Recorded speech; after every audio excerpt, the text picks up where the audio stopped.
গত 25 সেপ্টেম্বর প্রতি বছরের ন্যায় বিয়াম ল্যাবরেটরি স্কুলে আয়োজিত হয়ে গেল বিজ্ঞান মেলা 2025, যেখানে অংশগ্রহণ করে সেই প্রতিষ্ঠানেরই শিক্ষার্থীরা।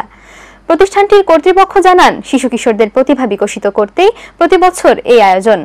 বিস্তারিত দেখুন এবারের প্রতিবেদনে। গত 25 সেপ্টেম্বর বিয়াম ল্যাবরেটরি স্কুলে আয়োজিত হলো বিজ্ঞান মেলার, যেখানে অংশগ্রহণ করে প্রতিষ্ঠানের বিভিন্ন শ্রেণীর শিক্ষার্থীরা। তারা ভিন্ন ভিন্ন দলে সংগঠিত হয়ে তাদের ব্যতিক্রমী আবিষ্কারের দক্ষতা দেখিয়ে সকলকে মুগ্ধ করে। এবারের আয়োজনে বেশিরভাগ ছিল বর্তমান সময়ে নানান ধরনের সমস্যার সমাধান বিষয়ক প্রজেক্ট। অংশগ্রহণকারী এবং দর্শনার্থী প্রতিটি শিশুর মধ্যেই ছিল প্রাণ চাঞ্চল্যতায় পূর্ণ, ছিল উচ্ছ্বাস ও উদ্দীপনার সংমিশ্রণ।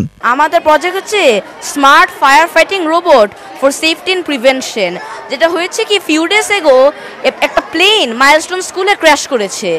ওই ইনসিডেন্টটা আমাদের মোটিভেট করেছে যে অনেকগুলো ফায়ার ফাইটার্স ওদের লাইফ লস্ট করেছে। So that's why we created A fire fighting robot, যেটা হচ্ছে আগুন যে কোনো জায়গায় থামাই দিতে পারবে।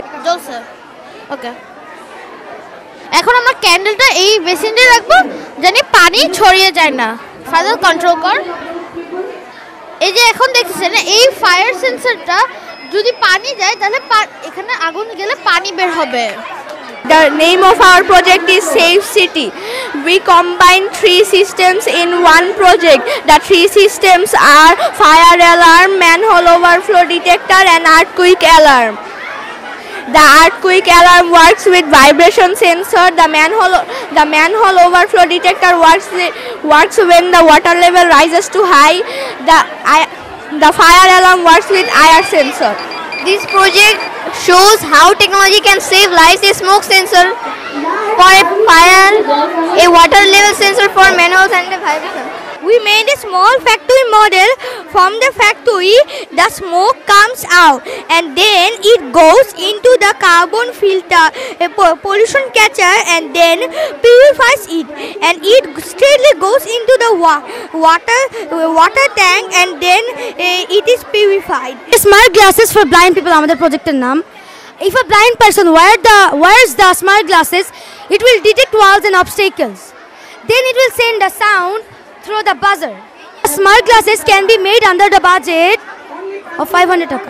অনুষ্ঠানে প্রধান অতিথি হিসেবে উপস্থিত ছিলেন বিএম ফাউন্ডেশনের মহাপরিচালক ও বিএম ল্যাবরেটরি স্কুল ম্যানেজমেন্ট কমিটির চেয়ারম্যান জনাব আব্দুল মালেক। তিনি বলেন, এখনকার শিশুদের এই উদ্ভাবনী চিন্তাগুলোই ভবিষ্যতে তাদের অনেক দূর এগিয়ে নিয়ে যাবে।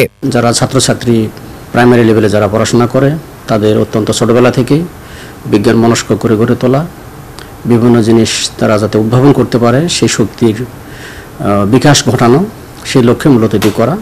এখনকার যে বাচ্চারা যারা কষ্ট করে উদ্ভাবনী শক্তি প্রদর্শন করলো আমাদের সামনে এই সায়েন্স ফেয়ারে, একদিন হয়তো তাদের মধ্যে থেকেই নামি দামি বিশ্বের নামি দামি সায়েন্টিস্টের জন্ম হবে।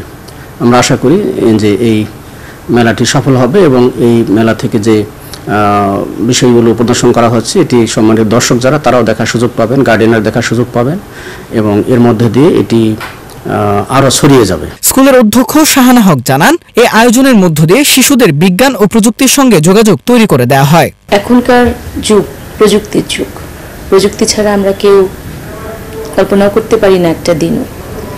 এবং আমাদের স্মার্টফোনের ব্যবহারটা অনেক বেড়ে গেছে। আমাদের কথা হচ্ছে সে স্মার্টফোন বা প্রযুক্তি ব্যবহার অবশ্যই করবে, কিন্তু এটাকে যদি সে ইনোভেশনের দিকে ব্যবহারটা করে, সে যদি সেখান থেকে কিছুটা সময় মুক্ত হয়ে ইনোভেটিভ কিছু চিন্তা করে এবং নতুন কিছু আবিষ্কারের মধ্যে নিজেকে সংযুক্ত করতে পারে, তাহলে তার জন্য যেমন ভালো, পরিবারের জন্য ভালো, দেশের জন্যও ভালো। এমন আয়োজন প্রত্যেক স্কুলে স্কুলে নিয়মিতভাবে অব্যাহত থাকলে শিক্ষার্থীদের মেধা ও চিন্তা শক্তি বিকাশে সহায়ক হবে বলে সকলের বিশ্বাস। তামিম আহমেদ ব্রেন্ত, আমরা করব জয়, এটিএন বাংলা, ঢাকা।